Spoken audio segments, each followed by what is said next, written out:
Dans une semaine, on va vivre le 35e Money in the Bank match de l'histoire de la WWE. En l'occurrence, nous, on le vivra ensemble sur twitch.tv/MonsieurHawkin, puisque je serai en direct pour regarder le show avec vous, donc je vous invite à me suivre là-bas. Mais vous vous en doutez, s'il y a eu autant de matchs, c'est que l'histoire de cette mallette est importante. Le concept a été créé en 2005 lors de WrestleMania 21, et s'il était initialement réservé à la division masculine, il a fini par évoluer, et depuis 2017, on a tous les ans une Miss et un Mister Money in the Bank, qui ont tous les deux 365 jours pour utiliser la mallette la plus importante de la WWE. Du coup, puisqu'il y a de plus en plus de gens qui découvrent ou redécouvrent le catch et qui n'ont pas forcément eu l'occasion de connaître tous les grands moments liés au Money in the Bank, je me suis dit que c'était l'occasion de revenir sur l'histoire complète de la mallette, et on est donc parti ensemble pour voir comment ce match de l'échelle est devenu aussi important.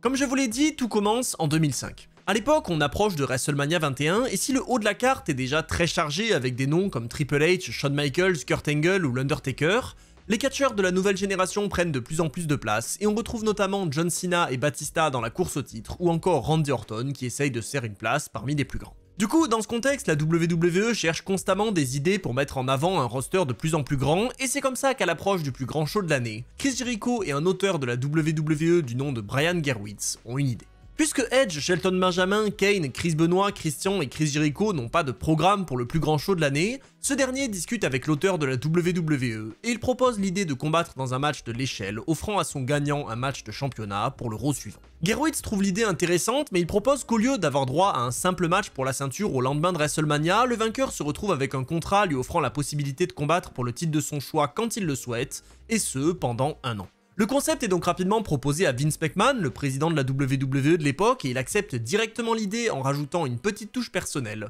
puisqu'il exige que le contrat soit représenté par une mallette, ce qui donne au match un aspect visuel plus intéressant. Et à partir de là, tout est lancé. La WWE introduit le match aux écrans lors du Raw du 7 mars 2005 avec Eric Bischoff qui convoque presque tous les participants dans son bureau pour leur présenter l'idée, et si Chris Jericho semble ravi puisqu'il en est à l'origine autant dans la vraie vie que dans l'histoire racontée par l'entreprise, Edge lui n'est pas convaincu. Et ça aussi c'est une histoire bien réelle qui a été transposée sur nos écrans. A l'époque, l'ancien champion par équipe vient tout juste de se remettre d'une grave blessure à la nuque qui a nécessité une opération importante et donc il n'a aucune envie d'encore mettre son corps en danger dans un match de l'échelle. Sauf que, vous allez le voir, Edge va très vite changer d'avis. Si dans l'histoire racontée, il est simplement convaincu par l'opportunité d'obtenir un contrat qui lui offre un match de championnat quand il le souhaite dans l'année à venir, c'est un tout autre argument qui l'a réellement convaincu d'accepter ce combat. Quoi qu'il arrive, le match est bien rendu officiel et le nom Money in the Bank est prononcé pour la première fois à la WWE, et on découvre quelques instants après le dernier participant du match, avec Kane qui vient à bout de Christian pour se mettre en confiance à quelques semaines de WrestleMania.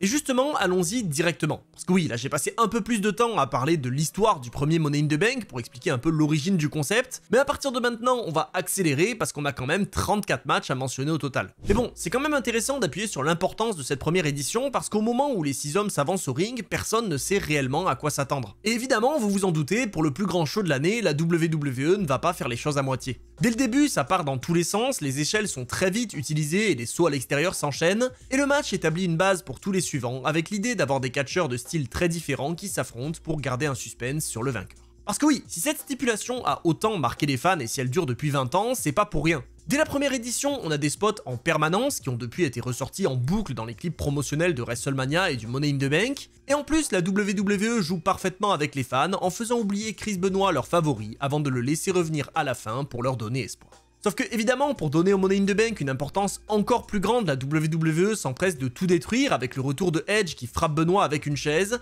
avant de grimper pour décrocher la mallette et remporter comme ça le premier Money in the Bank de l'histoire de l'entreprise. Et oui, si vous le saviez pas, vous l'avez certainement compris maintenant, ce qui a réellement convaincu Edge d'accepter ce match, c'est le fait que Vince McMahon voulait lui donner la victoire, et je trouve que c'est un pari extrêmement bien réussi. Parce qu'on parlera de son utilisation dans quelques instants, mais le fait de profiter de son côté opportuniste et heel pour le faire sortir de nulle part à la fin pour voler la victoire, c'est excellent, et en plus ça lui permet de pas trop se mettre en danger dans le combat. Enfin, pas trop se mettre en danger pour Edge, ça implique quand même de manger une T-bone suplex du haut de l'échelle, mais bon, vous voyez ce que je veux dire. Bref, ce premier Money in the Bank c'était une immense réussite et tout le monde espérait voir le match revenir l'année suivante, mais pour ça, il allait falloir que l'utilisation de la mallette soit aussi un grand succès. Parce que c'est bien gentil de faire un gros match à 6 catcheurs, si le prix à la clé est mal utilisé ou qu'il n'est pas intéressant, ça donne beaucoup moins d'enjeux à la stipulation. Et en soi, on avait toutes les raisons de s'inquiéter. Parce qu'à l'époque où Edge gagne la mallette, la WWE ne sait elle-même pas exactement où elle va. De base, il prévoit que le détenteur du contrat annonce à l'avance son utilisation pour par exemple défier le champion lors d'un pay-per-view, mais Edge lui voit les choses autrement. C'est bien plus logique pour son personnage d'utiliser la mallette sur un champion vulnérable qui vient par exemple de combattre. Et donc, il propose l'idée à Vince McMahon qui non seulement accepte, mais qui décide que ce moment servira à faire passer Edge au niveau supérieur. Parce que oui, pendant plus de 200 jours, Mr. Money in the Bank se balade avec sa mallette, mais il n'est pas pour autant érigé au rang de star majeure de l'entreprise, et c'est finalement début 2006 que tout ça va changer. Ce soir-là, John Cena vient de battre 5 adversaires dans un violent Elimination Chamber pour s'accrocher tant bien que mal au titre de la WWE, et alors que le pay-per-view touche à sa fin, Vince McMahon débarque et annonce que Edge utilise son contrat Money in the Bank pour obtenir immédiatement un match contre le champion. Évidemment, après 2 spears, la Superstar Classics rive les épaules de John Cena et il remporte comme ça son tout premier titre mondial dans l'entreprise, pour non seulement s'établir enfin comme un grand nom de la WWE, mais surtout pour donner une importance colossale à la mallette Money in the Bank. Parce que vous l'imaginez bien, à partir de là, tout était lancé. Edge quitte sa place au milieu de la carte pour devenir un main eventer accompli avec cette grande rivalité contre John Cena, et la WWE comprend le potentiel du Money in the Bank qu'il ne tarde pas à annoncer pour WrestleMania 22. Cette année, les catcheurs vont devoir mériter cette opportunité, et donc à partir du Raw du 27 février 2006, les matchs de qualification démarrent, et c'est finalement Rob Van Dam, Shelton Benjamin, Ric Flair, Finlay, Matt Hardy et Bobby Lashley qui vont intégrer le match. Et cette année, l'entreprise va aussi en profiter pour montrer toutes les possibilités scénaristiques qu'offre la mallette Money in the Bank. Parce que si là encore on a un match excellent avec Rob Van Dam et Shelton Benjamin qui régalent dans des spots aériens qui ont marqué les fans et que Ric Flair se détruit à 57 ans pour le plaisir de la foule, ce qui m'a surtout marqué dans cette édition, c'est le résultat et ce que la WWE en a fait. Et oui, après seulement 12 minutes de match et un nouveau rythme effréné, c'est Rob Van Dam qui écrase Finlay avec son Frog Splash avant de faire chuter Matt Hardy et Shelton à l'extérieur pour décrocher la mallette, et devenir ainsi le deuxième Mr. Money in the Bank de l'histoire. Et avec ça, on remarque qu'on est dans une situation totalement différente de celle de l'année passée. Le détenteur de la mallette est non seulement face, donc apprécié par les fans, mais il l'est plus que la majorité des catcheurs du roster, et c'était clairement lui le favori du public ce soir-là. Impossible donc pour la WWE de jouer sur l'effet de surprise comme Edge, d'autant que le champion de l'époque c'est John Cena, et on va donc avoir droit à une histoire différente et très intéressante. Alors que l'entreprise décide de relancer la ECW, une promotion de catch disparue mais très populaire dans les années 90 et dans laquelle Rob Van Dam a fait une grande carrière, Mr. Money in the Bank annonce à l'avance qu'il utilise son contrat pour affronter John Cena lors de ECW One Night Stand 2006. Et donc, si on avait vu qu'il était possible d'utiliser la mallette de manière opportuniste avec Edge, on voit qu'on peut aussi annoncer le match à l'avance pour avoir un défi certes plus compliqué mais aussi bien plus gratifiant, puisqu'évidemment Rob Van Dam vient à bout du champion de la WWE et remporte ainsi son premier titre mondial. Alors certes, son règne sera de très courte durée et sa carrière à la WWE après ça ne durera pas bien longtemps non plus, contrairement à Edge, mais mine de rien, la WWE utilise encore une fois très bien la mallette Money in the Bank avec une histoire très pertinente et un très grand moment. En plus, en 2 ans seulement, le contrat devient un moyen pour des catcheurs prometteurs d'entrer dans la cour des grands, étant donné que Edge et Rob Van Dam n'avaient jamais été champions du monde avant ça, et vous allez voir que c'est aussi grâce à ça que le Money in the Bank va devenir un des matchs les plus attendus de l'année. WrestleMania 23 va donc suivre plus ou moins la même trajectoire que son prédécesseur pour envoyer cette fois non pas 6 mais bien 8 catcheurs combattre pour la mallette sur la plus grande scène du monde. D'ailleurs, la formule du match, elle va beaucoup changer au fil des années, vous allez voir qu'on aura parfois 7 et même 10 catcheurs sur le ring en même temps, mais malgré ces changements, l'esprit du match, lui, va rester le même. En l'occurrence, à WrestleMania 23, c'est Jeff Hardy qui va sortir du lot avec ce spot incroyable à travers l'échelle qui a marqué des générations de fans, mais malheureusement, cette prise de risque ne lui offre pas la victoire, puisque c'est Mr. Kennedy qui reprend le flambeau de Edge, et devient le deuxième heel à s'emparer de la mallette. Et c'est là que l'histoire va se compliquer un petit peu. Parce que si à l'époque, Mr. Kennedy est un catcheur très prometteur et que la WWE a envie de le mettre en avant en faisant pourquoi pas de lui un futur champion du monde, c'est malheureusement pas au goût de tout le monde. Alors, j'ai détaillé son échec dans une vidéo dédiée, donc on va pas revenir sur des explications précises aujourd'hui, mais c'est quand même important de savoir que quelques temps après sa victoire sur la plus grande scène du monde, Mr. Money in the Bank se blesse, et s'il a bien 365 jours pour utiliser sa mallette et qu'il pourrait donc disparaître un moment le temps de se soigner, la WWE en décide autrement, et pour la première fois de l'histoire, ce n'est pas le vainqueur du match de l'échelle qui utilisera le contrat. Et oui, en fait à l'époque, le champion du monde poids lourd, l'Undertaker, est lui-même blessé et donc il doit très vite perdre sa ceinture, et puisque Mr. Kennedy ne pourra pas assurer la relève pendant son absence, la WWE le lance dans une rivalité contre Edge qui le défie à un match pour la mallette lors du Raw du 7 mai 2007, et le bat pour reprendre le contrat qui lui avait offert son premier titre mondial. Il ne faudra pas attendre bien longtemps pour que Edge en profite à nouveau pour se propulser au sommet, puisque dès le SmackDown suivant, il profite de l'attaque de Mark Henry sur le champion pour utiliser le contrat remporté 4 jours plus tôt, et il remporte alors la ceinture la plus importante de SmackDown en battant encore un champion vulnérable. Alors c'est sûr qu'aujourd'hui on retient beaucoup cette performance de Edge puisqu'il devient le premier homme à utiliser 2 fois la mallette Money in the Bank, mais en vrai on est quand même obligé d'être un peu déçu pour Mr. Kennedy, d'autant que sa blessure avait largement été surestimée par les médecins de la WWE, et il fera finalement un retour très peu de temps plus tard pour ne jamais réussir à remporter un titre mondial. Avec tout ça, on voit aussi que la mallette n'est pas restée très longtemps en activité cette année-là, puisqu'elle est utilisée 1 mois à peine après le plus grand show de l'année, et les fans doivent donc attendre près d'1 an avant de revoir le contrat mis en jeu. On se retrouve donc en 2008 avec quelques nouvelles têtes dans le match de l'échelle, puisqu'en plus de CM Punk, Chris Jericho et Mr. Kennedy qu'on a déjà vu dans les éditions précédentes, on a Carlito, MVP et John Morrison qui se qualifient de leur côté et qui combattent donc dans un des matchs les plus importants de leur carrière. Parce que oui, si Mr. Kennedy revient un peu à la case départ après avoir gagné le match précédent, et si Rob Van Dam a depuis quitté l'entreprise, Edge lui est dans le main event de WrestleMania le même soir, et les catcheurs comprennent donc qu'ils peuvent entraîner leur carrière dans une toute autre direction en décrochant cette mallette. Cette année encore, c'est les catcheurs aériens qui vont avoir l'occasion de briller, avec John Morrison qui nous offre ce moonsault échelle en main qui a marqué tous les fans, et Shelton qui montre encore pourquoi il est la star de ce type de match. Et la WWE profite aussi de cette nouvelle édition de Money in the Bank pour faire avancer des storylines du milieu de carte, avec notamment le retour de Matt Hardy qui vient coûter la victoire à MVP. Finalement, c'est CM Punk qui prend sa revanche sur Mr. Kennedy en lui envoyant une échelle en plein crâne avant de coincer Jericho dans les barreaux pour décrocher la mallette et remporter le match. Et avec ça, on peut commencer à voir un pattern dans le Money in the Bank puisqu'on a une sorte d'alternance entre les victoires des faces et des heels. Du coup, une fois encore, le Money in the Bank est un succès et il contribue à rendre WrestleMania 24 extrêmement cool, mais malheureusement, on va voir que pour la première fois, l'encaissement de la mallette, lui, va être un peu décevant. En fait, la WWE commence à comprendre que c'est bien plus facile de faire utiliser un tel contrat à un catcheur heel, puisqu'on peut mettre en avant le côté opportuniste de ce type de personnage, mais pour autant, ils ne vont pas tomber dans le piège de faire annoncer à CM Punk son encaissement à l'avance, et donc sur le principe, on pourrait se dire que tout est très bien. Sauf que si effectivement l'encaissement de CM Punk est plutôt cool, puisqu'il a lieu 3 mois après WrestleMania sur Edge, ce qui d'une part donne un certain sentiment de vengeance aux fans avec le champion qui subit ce qu'il a infligé à d'autres, et d'une autre ce qui permet à CM Punk de remporter son tout premier titre mondial, bah malheureusement le règne lui est plutôt oubliable. Et si on n'avait rien dit pour Rob Van Dam parce que déjà le moment était tellement important et en plus il perd le titre pour des raisons bien différentes, bah là c'est assez problématique. Edge lui avait su parfaitement profiter de la mallette pour s'établir comme un catcheur de main event, et même si son premier règne n'avait pas été bien long, sa rivalité avec John Cena l'avait entraîné vers les sommets, mais CM Punk lui ne va pas faire grand chose de tout ça puisqu'il se contente de défendre son titre contre Batista et JBL avant de se le faire retirer après une attaque de Randy Orton. On a donc là un premier petit, mais alors vraiment très petit échec pour la mallette Money in the Bank, parce que même si le règne de Punk est décevant, bah déjà c'est fou de le voir avec un titre mondial à la WWE, mais surtout l'entreprise va très vite se rattraper. Encore une fois, l'été se passe sans détenteur de la mallette, puisque CM Punk l'a utilisé au mois de juin, il faut donc attendre le mois d'avril 2009 pour entendre à nouveau parler de Money in the Bank, avec les qualifications pour WrestleMania 25. Dans tout ça, on voit que la formule évolue un petit peu, puisque dans le match on retrouve 2 big men qui vont donc chacun pouvoir faire parler leur force, mais à part ça, le match reste construit de la même manière et garde le même objectif, celui d'être la caution violente et impressionnante de WrestleMania. Et c'est ça que j'ai toujours adoré avec le Money in the Bank. C'était le moyen pour des catcheurs comme Shelton Benjamin, Kofi Kingston ou Christian de montrer de quoi ils étaient capables même si la WWE ne leur donnait rien de majeur à l'époque, et ça faisait plaisir de voir ce style de combat à WrestleMania. Mais c'est pas tout, parce que si cette année Kofi Kingston nous régale avec des spots très innovants et Shelton envoie un saut exceptionnel du haut de l'échelle, ce qui compte le plus à mes yeux c'est le résultat, puisque pour la 2e année consécutive, CM Punk décroche la mallette et gagne le Money in the Bank.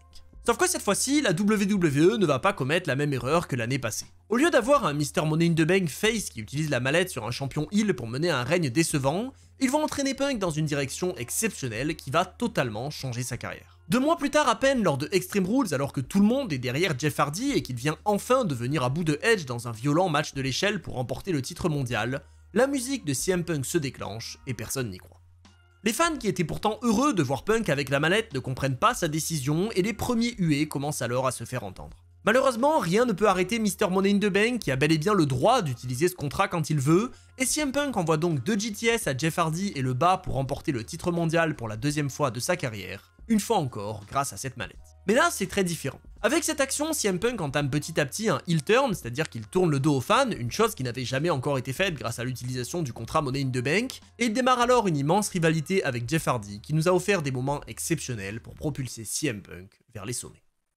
Pour la 2e fois de son histoire, la mallette Money in the Bank remplit alors parfaitement son rôle puisqu'elle propulse un catcheur de milieu de carte vers une position de véritable star, et honnêtement, cet encaissement de CM Punk, c'est certainement un de ceux qui m'a le plus marqué. Et d'ailleurs, on va le voir, mais je trouve qu'à partir de là, la mallette part dans une direction un peu moins bonne, à part pour quelques exceptions, et donc pour moi, c'est vraiment CM Punk et Edge qui représentent le mieux le contrat Money in the Bank. Au-delà d'obtenir la mallette à 2 reprises, je trouve qu'ils ont parfaitement géré leurs encaissements, et en plus, la transition vers la suite de leur carrière a aussi été très bien réussie. Mais bon, vous en doutez, avec tout ça, on a encore beaucoup de gagnants à mentionner, et donc n'attendons plus et partons directement vers 2010, qui est une année très particulière pour la mallette. Parce que si au mois de mars, le contrat est bien remis en jeu à WrestleMania avec un match à 10 catcheurs qui sera remporté par Jack Swagger dans un match un peu moins bon que les années précédentes, vous allez voir que l'histoire du Money in the Bank ne va pas tarder à changer. Bon, déjà je l'ai dit, cette année c'est Jack Swagger qui gagne la mallette, et si sur le principe c'est une plutôt bonne idée de vouloir mettre en avant un tout nouveau catcheur en le propulsant vers les sommets, malheureusement je pense pas que c'était une bonne idée de faire ça avec lui.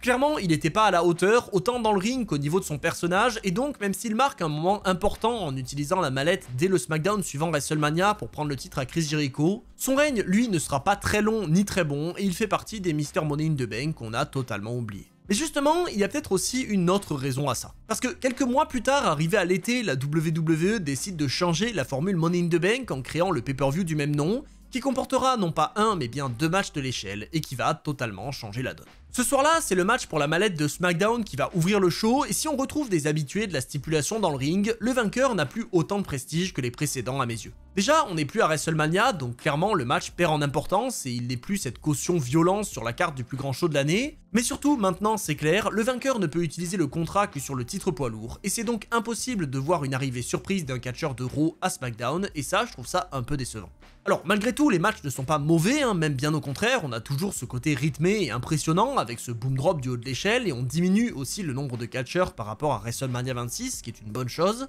Et en plus, c'est pas parce que la WWE change la formule qu'ils oublient l'attrait principal de la mallette, celui de créer des surprises. Du coup, si c'est Kane qui vient à bout de ses 7 adversaires pour remporter le contrat en début de soirée, il ne tarde pas à l'utiliser, puisqu'immédiatement après la victoire de Rey Mysterio sur Jack Swagger, Mr. Money in the Bank fait son entrée, et en moins d'1 minute, il vient à bout du champion du monde pour lui prendre le titre. Alors avec ça, Kane entame également petit à petit un heel turn à la manière de CM Punk, mais contrairement à lui, on n'est pas sur un catcheur qui profite de la mallette pour s'élever à un niveau supérieur, et donc mine de rien, ça aussi c'est quelque chose de nouveau. Mais bon, vous l'aurez compris, le point majeur de tout ça, c'est de montrer que la mallette Money in the Bank est ultra imprévisible, et si personne n'avait encore eu l'audace de l'utiliser le même soir quand le match avait lieu à WrestleMania, Kane, lui, s'est jeté sur l'occasion dès qu'il en a eu la chance. En plus, je trouve que l'ordre des matchs est assez intelligent dans ce show, parce que quelques temps plus tard, on retrouve le second Money in the Bank de la soirée, dans lequel, là aussi, on a des habitués et des nouvelles têtes, et si le match est tout aussi bon que le premier, c'est cette fois-ci le Miz, pourtant à l'époque déjà champion des États-Unis, qui remporte le contrat juste avant le main event. Du coup, si avec ça, le Miz marque un moment important en étant le premier champion avec la mallette, et qu'il a la possibilité de marcher dans les pas de Edge et CM Punk, il a aussi l'opportunité de marcher dans ceux de Kane en utilisant son contrat le même soir pour choquer tout le monde. Bon, en fait tout ça c'est purement théorique, parce que dans le main event justement, Sheamus bat John Cena en s'échappant de la cage avant de fuir immédiatement dans le public, donc le Miz n'a absolument pas l'occasion d'utiliser sa mallette, et d'ailleurs il va la garder pendant un bon moment. Un peu à la manière de Edge dans son premier run avec la mallette, le Miz va se balader constamment avec et tenter de l'utiliser dans certains de ses matchs, et il va la conserver pendant 4 mois, profitant finalement d'un Randy Orton affaibli lors du Raw du 22 novembre, pour l'utiliser dans un grand moment et remporter pour la toute première fois le titre de champion du monde. Alors, c'est sûr que ce qui a le plus marqué les fans ce soir-là, c'est la réaction de cet enfant, qui portera d'ailleurs rapidement le nom de Miss Girl, mais en soi, avec cet encaissement, la mallette retrouve un peu son intérêt initial. Parce que même si les fans sont plutôt déçus de voir le Miz avec la ceinture, ce qui est d'ailleurs normal puisqu'il a un personnage détestable à l'époque, il remporte grâce à ça son premier titre mondial, et il passe donc de la position de catcheur de milieu de carte à celle de main eventer. En plus, grâce à ce règne, le Miz ira même jusqu'au main event de WrestleMania 27 où il viendra à bout de John Cena grâce à l'aide du Rock, et même si on se rappelle surtout de tout ça pour la piètre qualité de ce show, ça reste un moment important pour l'histoire de la mallette.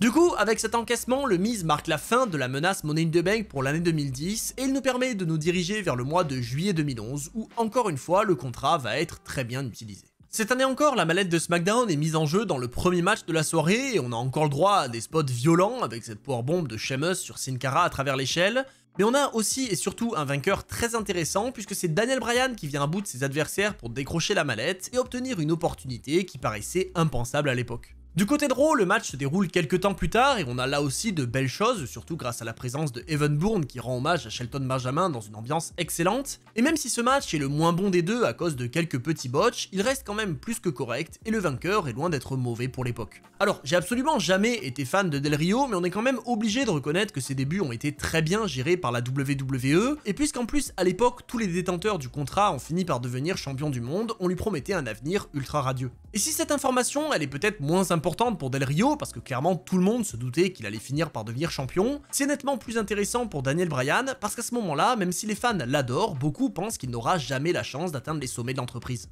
Et justement, plus le temps va passer, plus les doutes vont s'amplifier. Parce que si Del Rio n'attend pas bien longtemps avant d'utiliser sa mallette et qu'il débarque à SummerSlam un mois plus tard pour venir à bout de CM Punk et remporter son premier titre mondial, Daniel Bryan lui a un plan assez différent. Dès le lendemain de sa victoire, alors que Michael Cole le provoque en lui disant qu'il va faire comme tous les autres, c'est-à-dire utiliser la mallette sur un champion vulnérable pour remporter le titre poids lourd, Mr. Money in the Bank lui répond en lui disant qu'il va être le premier détenteur de la mallette à annoncer exactement le lieu et le moment où il compte l'utiliser. En fait, c'est bien simple, pour réaliser son rêve, Daniel Bryan annonce qu'il va utiliser sa mallette dans le main event de WrestleMania, et il remportera alors le titre le plus important de l'entreprise sur la plus grande scène du monde. Sauf que si sur le papier, cette annonce régale une bonne partie des fans qui veulent absolument voir Bryan créer l'exploit à WrestleMania, nombreux sont ceux qui s'inquiètent et qui craignent que le catcheur soit le premier à rater l'utilisation de la mallette. Et pourtant, vous allez voir que rien de tout ça ne va se produire. En réalité, Daniel Bryan va très vite revenir sur sa décision et finalement 5 mois plus tard, lors de TLC, alors que le Big Show vient de remporter le titre poids lourd en battant Mark Henry et que celui-ci l'attaque après sa défaite, Bryan fait son entrée et utilise son contrat. Il ne lui faudra pas longtemps pour venir à bout du géant puisqu'il se contente de se coucher dessus avant même le son de la cloche pour lui river les épaules, et sous une immense ovation, Daniel Bryan remporte son tout premier titre de champion du monde à la WWE. Alors c'est clair que sur le moment les fans sont ravis parce qu'encore une fois rien n'était garanti et beaucoup avaient peur que Bryan rate son encaissement, mais en même temps sa promesse non tenue et son changement de personnage après ça l'entraîne petit à petit du côté des méchants, et son règne ne sera finalement pas plus marquant que ça puisqu'il prend fin à WrestleMania 28 en moins de 20 secondes. Mais bon, même si le résultat final est un peu décevant et qu'il faut attendre un bon moment pour voir Bryan au sommet après ça, son encaissement reste quand même vraiment cool puisqu'il lui permet de passer à une autre étape de sa carrière, et de manière générale, l'utilisation des mallettes en 2011 est je trouve vraiment bon. Tout ça nous mène donc logiquement vers l'année suivante où la WWE garde le même format puisque Dolph Ziggler vient à bout de 7 adversaires en début de soirée pour gagner la mallette de SmackDown, et si avec ça on pourrait croire que l'entreprise garde la même formule, elle nous réserve en fait une petite surprise dans le main event. Parce que déjà dans le match on ne retrouve que 5 catcheurs, mais surtout ils ont déjà tous remporté un titre mondial par le passé, ce qui n'était jusqu'à présent jamais arrivé. En l'occurrence c'est littéralement le principe du match, Vicky Guerrero annonce que Kane, Chris Jericho, Big Show et John Cena participeront au match, donc on s'emmerde même pas avec des matchs qualificatifs, et finalement le Miz s'ajoute à la fête pour nous offrir un main event plutôt moyen. Parce que oui, si le match pour la mallette de SmackDown est plutôt sympa et qu'on a encore des spots intéressants, j'avoue que j'ai beaucoup moins aimé celui de Raw, notamment avec le délire de la grosse échelle pour le Big Show, et en plus la fin est plutôt étrange. Parce que oui, vous vous en rappelez peut-être, mais c'est bel et bien John Cena qui va décrocher la mallette un peu par hasard, et donc pour la première fois on se retrouve avec un gros nom en tant que Mr. Money in the Bank, et même en l'occurrence le plus gros nom de l'entreprise, sauf que vous allez voir que c'est pas forcément une bonne chose. En soi, depuis le début, la mallette n'avait été détenue que par des catcheurs de milieu de carte qui l'utilisaient pour se propulser vers les sommets, ou des catcheurs qui tentaient de remonter la pente après une période difficile, donc c'était pas forcément une mauvaise idée d'innover avec un gros nom. Sauf que malheureusement, dans la réalisation, la WWE n'a pas été à la hauteur, et finalement on retient seulement deux choses de ce Money in the Bank, le visage de John Cena au moment où il gagne, et le moment de son encaissement. Parce que oui, à la manière de Rob Van Dam contre lui en 2006, John Cena décide d'annoncer l'utilisation de sa mallette et il défie donc CM Punk à un match de championnat une semaine après sa victoire dans un épisode de Raw. Sauf qu'au moment où il est sur le point de remporter le match, le challenger est attaqué par le Big Show qui cause une disqualification et nous offre donc le premier encaissement raté de l'histoire de la mallette. Encore une fois, dans l'idée, c'est pas bête, ça permet de surprendre et de montrer que ce contrat ne garantit plus un titre à 100%, d'autant qu'avec John Cena, c'est pas une trop grosse prise de risque. Mais j'avoue que finir le match sur une disqualification avec l'arrivée du Big Show, c'est vraiment pas terrible. Mais bon, heureusement cette année-là, il reste encore une deuxième mallette, et vous allez voir que là, l'encaissement est bien plus intéressant. Si Dolph Ziggler de son côté prend vraiment son temps, en s'accrochant au contrat pendant près de 9 mois, soit quasiment autant que Edge en 2005, il finit par sauter le pas lors du Raw du 8 avril 2013 au lendemain de WrestleMania 29, pour nous offrir un des plus beaux encaissements de l'histoire. Ce soir-là, alors qu'Alberto Del Rio affronte et bat Jack Swagger dans un match très compliqué pour lui puisqu'il souffre d'une forte douleur à la cheville, il est surpris par la musique d'entrée de Dolph Ziggler qui reçoit cette réaction.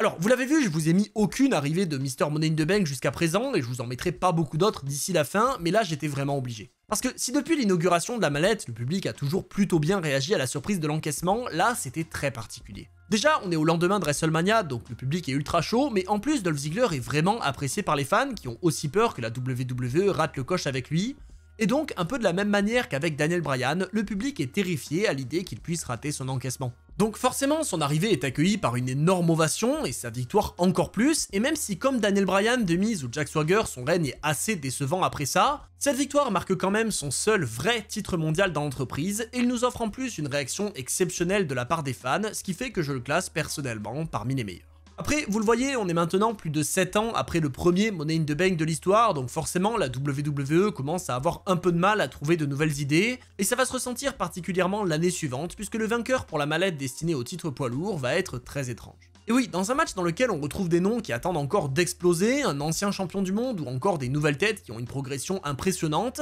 c'est finalement Damien Sandow qui va décrocher la mallette. En plus, le match n'est pas à la hauteur des précédents, je trouve, ce qui est peut-être lié au fait qu'à part pour celui de Raw l'année passée, c'est le premier qui ne contient aucun catcheur vraiment aérien, et même si du coup on a ce côté un peu plus violent et quelques spots sympas et innovants, je trouve que ça retire quand même quelque chose au match. Bon, c'est sûr que je serais peut-être plus gentil avec ce match si c'était quelqu'un d'autre qui avait gagné, parce que franchement, autant je suis tout à fait d'accord avec l'idée de donner une chance à des catcheurs qui débutent, mais là, Sandow, je suis désolé, pour moi ça passait pas.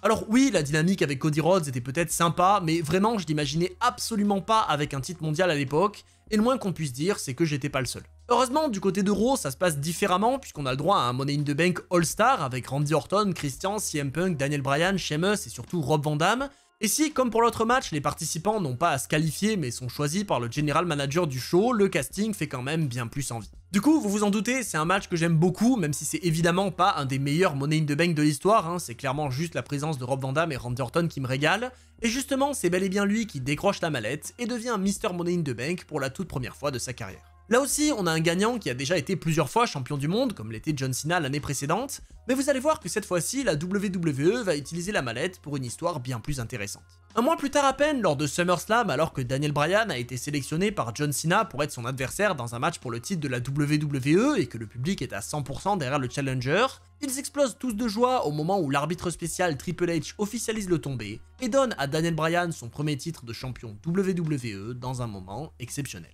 Sauf que ce moment, justement, il va rapidement être ruiné. Alors que Bryan célèbre, Randy Orton fait son entrée, et s'il est à l'époque un favori de la foule et que les fans sont rassurés quand ils comprennent qu'il vient simplement prévenir le champion de sa présence, la situation change soudainement quand Triple H envoie un pedigree à Daniel Bryan et laisse Randy Orton rentrer dans le ring. En un instant, l'atmosphère change complètement, Randy Orton donne sa mallette à Triple H et le match est rendu officiel. Et en quelques secondes, Mr. Money in the Bank devient champion de la WWE pour mettre un terme au règne de Daniel Bryan et à la joie du public. En vrai, je trouve l'idée excellente parce que même si sur le moment tout le monde est très frustré, l'histoire finit très bien puisque quelques mois plus tard, Daniel Bryan viendra à bout de Batista et Randy Orton à WrestleMania 30, et en plus, ce moment marque à la fois le heel turn de Randy Orton et les débuts de la création de l'autorité. Bon, malheureusement, de l'autre côté, on peut pas en dire autant puisque même si Damien Sandow customise la mallette, ce qui est très cool et ce qui s'était perdu au fil des années, son encaissement qui arrive 2 mois plus tard est évidemment très décevant. Vous vous en doutez, avec la crédibilité qu'il avait à l'époque, la WWE ne croit pas vraiment en lui, et je reste convaincu qu'ils ne lui ont donné la mallette que pour lui faire rater son encaissement et montrer que Cena n'était pas le seul à échouer,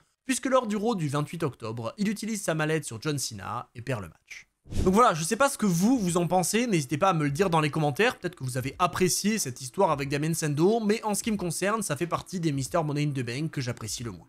Mais bon, avec tout ça, on arrive en 2014 et vous allez voir que cette année va marquer un changement majeur puisqu'avec l'unification des titres mondiaux de la WWE, on revient au format initial d'une seule mallette et donc d'un seul Money in the Bank qui là pour le coup va nous régaler. Au-delà d'un nouveau changement de design avec la mallette dorée et du casting vraiment cool qui nous permet d'avoir un match excellent avec notamment cette superplex du haut de l'échelle et cette violente chute de Rollins, on a un très bon résultat puisque c'est justement celui qui a certainement le plus subi dans le match qui crée l'exploit grâce à l'aide de Kane et qui décroche la mallette pour entraîner sa carrière dans une direction incroyable. Parce que même si la victoire de Rollins est entre guillemets volée, puisqu'elle est exclusivement due à l'intervention de Kane, déjà c'est pas sans rappeler la première victoire de Edge, mais en plus le run de Rollins avec la mallette derrière va être vraiment très bon. Déjà, il va prendre son temps avant d'utiliser le contrat, puisqu'il va d'abord partir en rivalité avec Dean Ambrose et Roman Reigns, tout en dirigeant la WWE aux côtés de l'autorité. Et s'il entame l'année 2015 de la meilleure des manières, en étant rejoint par la J&J Security, en plus d'avoir un incroyable match contre Lesnar et Cena lors du Royal Rumble, il va très vite faire de cette année la plus grande de sa carrière.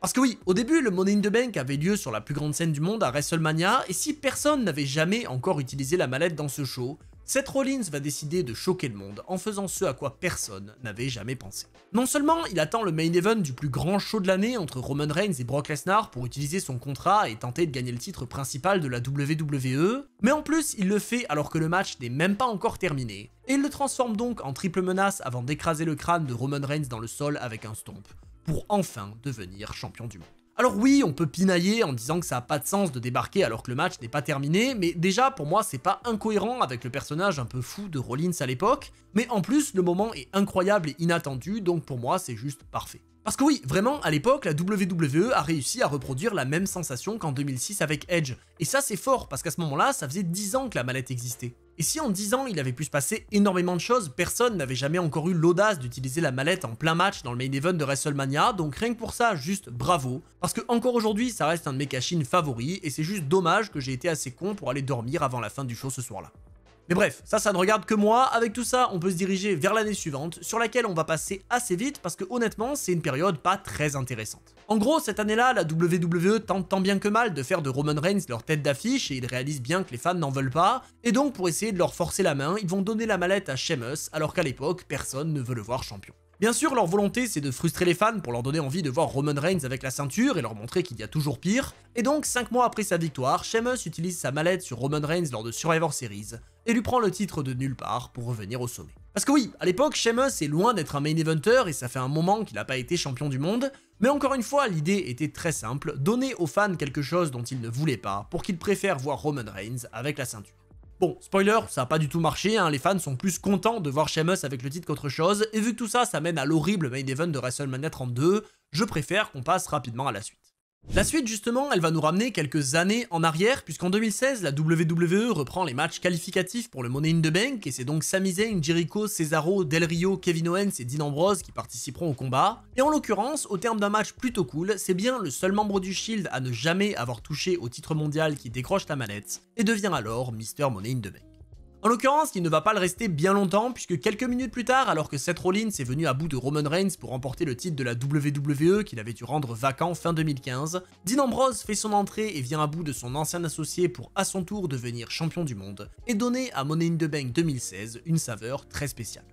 Parce que oui, avec ça, le show aura permis aux 3 anciens membres du Shield d'être champions du monde chacun leur tour dans la même soirée, et rien que pour ça, c'est un petit moment sympa qui mérite d'être souligné. Mais malheureusement, c'est là que tout commence à s'effondrer. C'est bien simple, côté masculin, je trouve que les 4 prochains détenteurs de la mallette sont catastrophiques et on peut même en compter 5 parce que vous allez voir qu'il y a un petit changement. Mais bon, déjà parlons de la nouveauté importante puisqu'en 2017, la WWE décide enfin de donner une place plus sérieuse à la division féminine et donc après un match à 5 qui part dans tous les sens lors du SmackDown du 23 mai, le premier Money in the Bank féminin de l'histoire est rendu officiel et tout le monde a hâte de voir ce que ça va donner. Sauf que malheureusement, cette histoire va très vite mal tourner. Le match en soi est pas horrible, même si ça reste du très classique et que c'est bien loin de la qualité du premier Money in the Bank masculin de l'histoire, mais en soi c'est pas vraiment ça le problème. Parce que si c'est finalement Carmella qui gagne la mallette, ce qui en soi est pas un choix déconnant pour l'époque, au lieu d'être normaux et de faire décrocher le contrat à la gagnante, il décide de laisser son associé James Ellsworth le faire à sa place pour lui offrir la victoire. Donc encore une fois, aucun souci avec l'idée de faire gagner Carmella, y compris avec de la triche,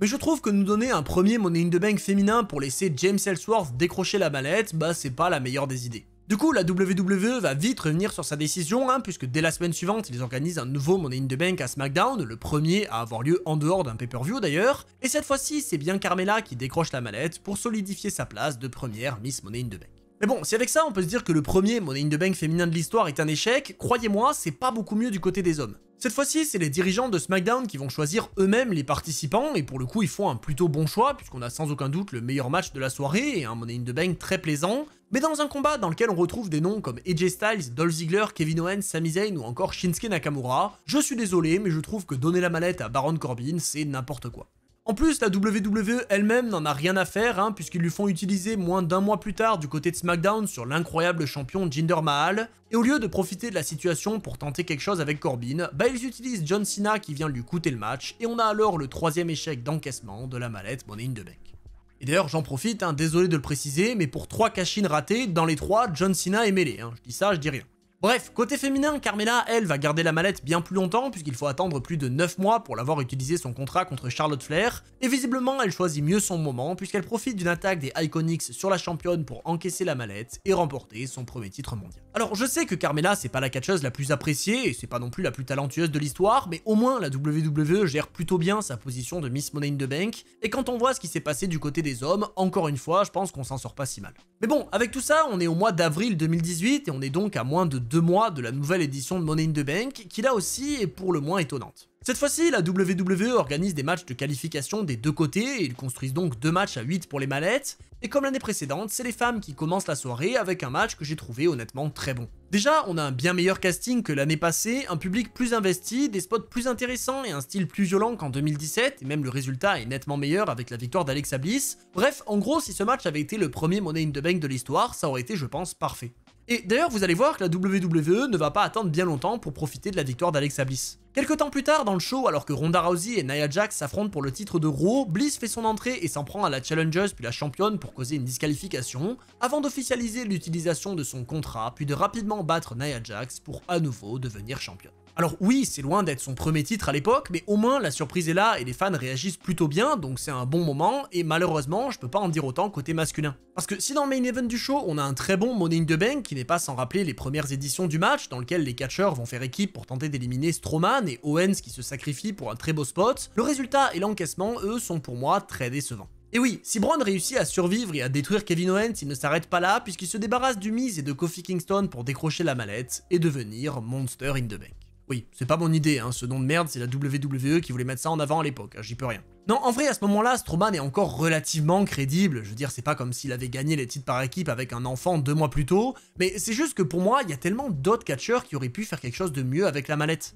Rien que dans le match, je peux en citer, il y a Finn Balor déjà, Kevin Owens aussi, Kofi Kingston, ça aurait pu être sympa en vrai pour le remercier de tout son travail, même Bobby Roode ou Rusev, pourquoi pas en soi, et Samoa Joe ça aurait été trop bien je pense, puis même le Miz, ouais non en vrai faut peut-être pas abuser non plus. Non, plus sérieusement, je suis loin d'être un fan de Strowman, vous le savez, donc forcément j'étais déçu de le voir gagner, mais en plus son encaissement lui aussi est décevant. En fait, il annonce d'abord qu'il va utiliser sa mallette après le match entre Reigns et Lesnar à SummerSlam, mais il se fait détruire par le champion pendant le match et ne peut donc pas tenir sa promesse. Il tente ensuite d'encaisser à Raw, mais se fait stopper par Rollins et Ambrose, et finalement, il utilise son contrat en l'annonçant à l'avance lors de Hell in a Cell 2018, et il perd sa chance dans un match nul à cause de l'intervention de Brock Lesnar. On a donc le 4e encaissement raté de l'histoire de la mallette, et cette fois-ci je précise aucune trace de John Cena, mais pour autant ça reste décevant parce qu'au lieu de laisser juste Mr. Money in the Bank perdre le match normalement, on se sent obligé de faire intervenir quelqu'un pour causer un match nul ou une disqualification. Mais allez, avec tout ça, il nous reste plus beaucoup de Money in the Bank à aborder, et puisque les suivants sont eux aussi assez décevants, on va passer rapidement dessus. Bon, en vrai, je suis quand même un peu mauvaise langue, parce que côté féminin, c'est pas si mal que ça en 2019, on a Bayley qui bat ses adversaires dans un match très correct et qui utilise la mallette le même soir,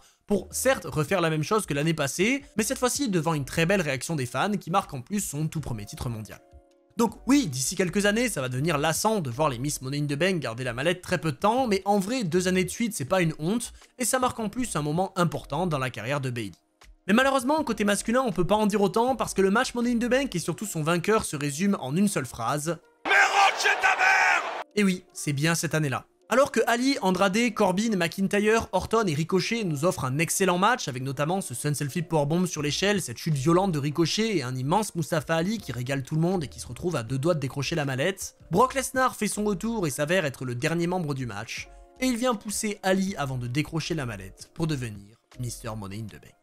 Alors oui, après ça, il va lancer ce running gag avec la mallette qui plaisait beaucoup à l'époque. Mais bon, soyons honnêtes, Lesnar n'avait absolument aucunement besoin de ce contrat pour devenir champion, et c'est encore aujourd'hui un choix que je trouve très décevant. En fait, au fil des années, entre les choix douteux des vainqueurs et les encaissements décevants, je trouve que la WWE s'est éloignée du principe initial de Money in the Bank, et même si avec autant de matchs ils étaient bien obligés de se diversifier, je pense qu'ils l'ont pas fait de la meilleure des manières. Mais bon, quoi qu'il en soit, Lesnar lui va bien réussir son encaissement un mois plus tard lors de Extreme Rules après avoir customisé sa mallette en mode boombox, et il devient donc à nouveau champion universel, ce qui fait de lui le premier Mr. Money in the Bank à remporter ce titre avec la mallette. Et donc avec tout ça, on arrive en 2020 qui, vous allez le voir, est une année très spéciale. Alors je vous fais pas un dessin, arrivé à l'été, la WWE est confinée dans son centre de développement sans public et le show qui devait initialement se tenir à Baltimore devant une arène remplie, est finalement lui aussi organisé dans le Performance Center, mais pas que. Et c'est là que c'est intéressant. Parce qu'à quelques semaines de l'événement, la WWE annonce que les matchs pour les deux mallettes ne se dérouleront pas au même endroit que le reste du show, mais bien au siège de la WWE, et qu'au lieu de simplement combattre dans un ring avec des échelles,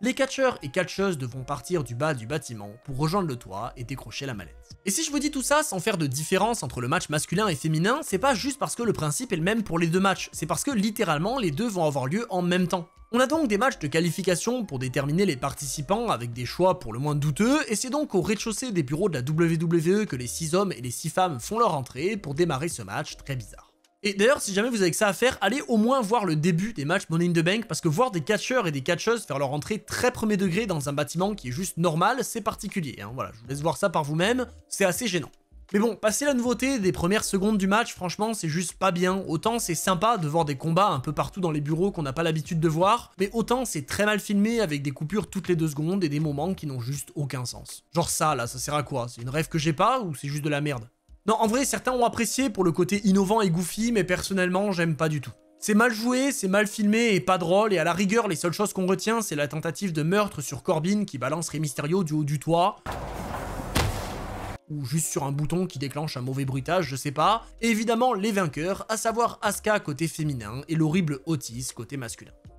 Parce que oui, dans tout ça, en comptant les entrées bizarres, les moments pas drôles et la qualité du montage et de la prise de vue, le pire pour moi, ça reste d'avoir fait gagner Otis. Sans déconner, dans une WWE qui a pour champion Braun Strowman et Drew McIntyre, qui croit vraiment que Otis va réussir son encaissement? Bah, personne, oui, évidemment, ça a juste aucun sens. Et d'ailleurs, je suis sûr que la seule raison pour laquelle Otis a gagné la mallette, c'est parce que ça faisait marrer Vince McMahon et que ça lui permettait de faire la vanne de la boîte à goûter. Et c'est horrible, hein, parce que je suis sûr que Otis, lui, il a dû avoir un petit espoir, et il a peut-être pensé que sa carrière allait décoller avec ça. Sauf que bien sûr, pas du tout. Il va juste garder un personnage comique pendant les mois suivants et démarrer une rivalité avec le Miz, avant de perdre sa mallette contre lui au mois d'octobre. De son côté, le nouveau Mr. Money in the Bank va utiliser le contrat une première fois à TLC où il perdra le match, mais puisque c'était pas réellement lui qui avait déclenché le cash-in, il va réussir à récupérer sa mallette, pour finalement l'utiliser avec succès à Elimination Chamber et devenir double Grand Slam champion. Bon, encore une fois, tout ça n'a aucun intérêt, hein, parce que même le règne du Miz, il est nul et il sert à rien, donc je sais même pas pourquoi on n'a pas juste donné la mallette à quelqu'un d'autre. Et de manière générale, ce Money in the Bank est bizarre parce que même du côté des femmes, bah tout se passe pas comme prévu. En fait, puisque la championne Becky Lynch doit s'absenter pour sa grossesse, elle annonce dès le lendemain du show que le match de l'échelle n'était pas réellement pour la mallette, mais bien directement pour le titre, et donc Asuka devient championne du monde sans avoir à utiliser le contrat.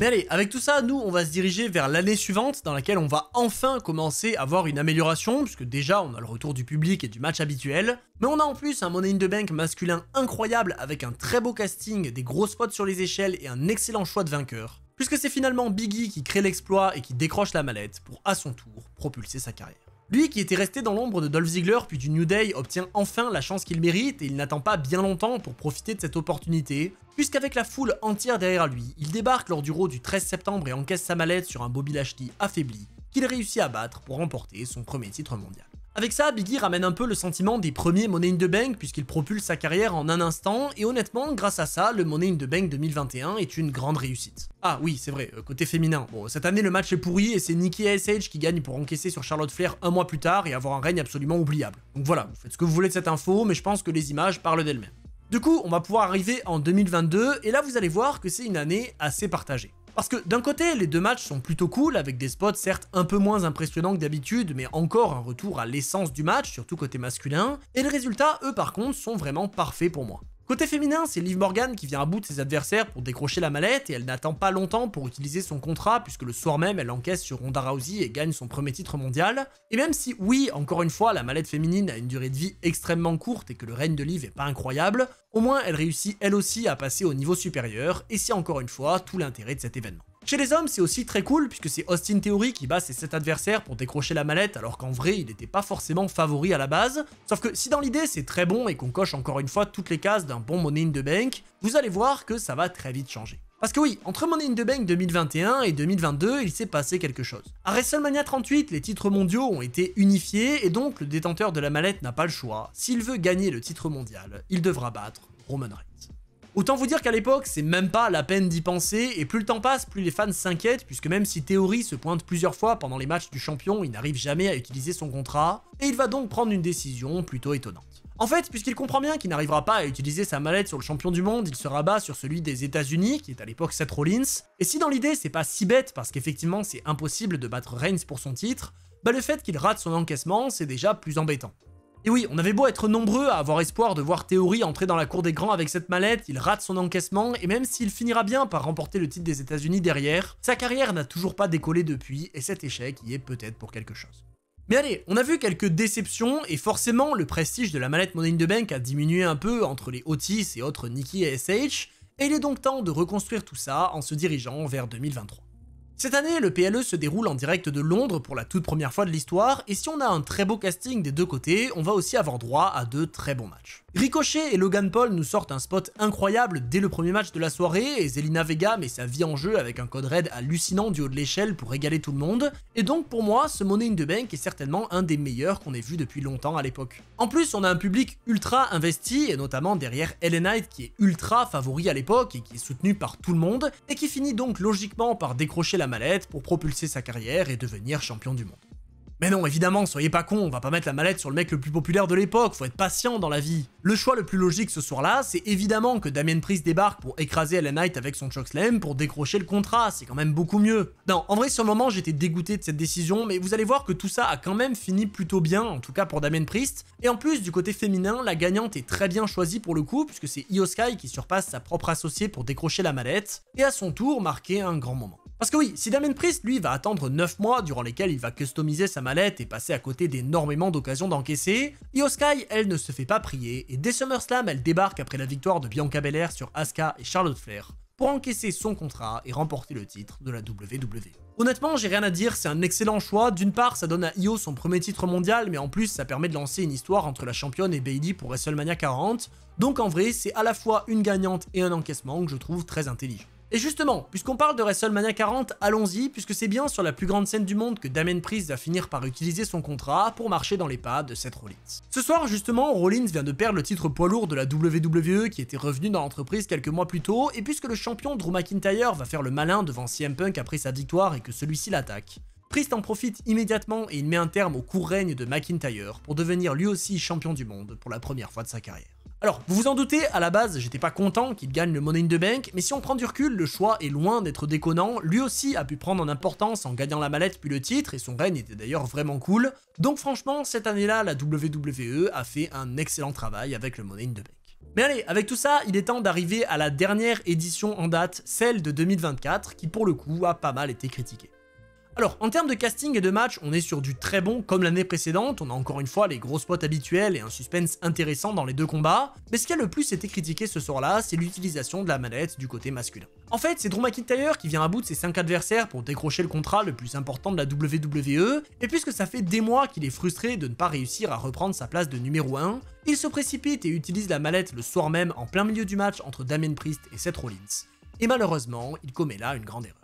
Depuis des mois, Drew est en rivalité avec CM Punk et donc celui-ci débarque en plein match pour l'attaquer à coups de chaise et lui coûter le titre, puisque c'est finalement Damien Priest qui réussit à le coucher avec sa prise de finition pour s'accrocher à sa ceinture, et déjà effacer le Money in the Bank masculin.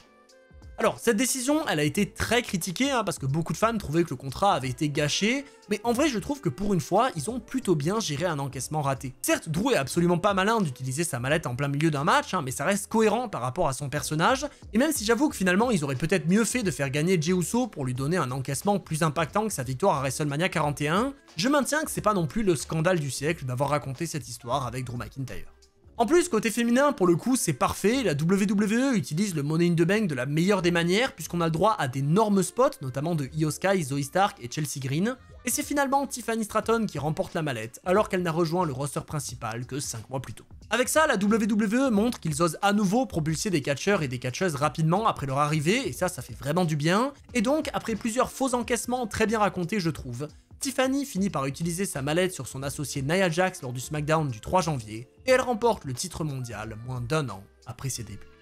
C'est donc sur ça que se termine pour l'instant l'histoire de la mallette Money in the Bank, puisque pour rappel, elle ne sera remise en jeu que samedi prochain dans 2 matchs que j'attends personnellement beaucoup, et même si au cours de son histoire, ce contrat a connu des périodes difficiles, au global, ça reste un excellent moyen de propulser une carrière, et le moment de l'encaissement reste souvent une très bonne surprise.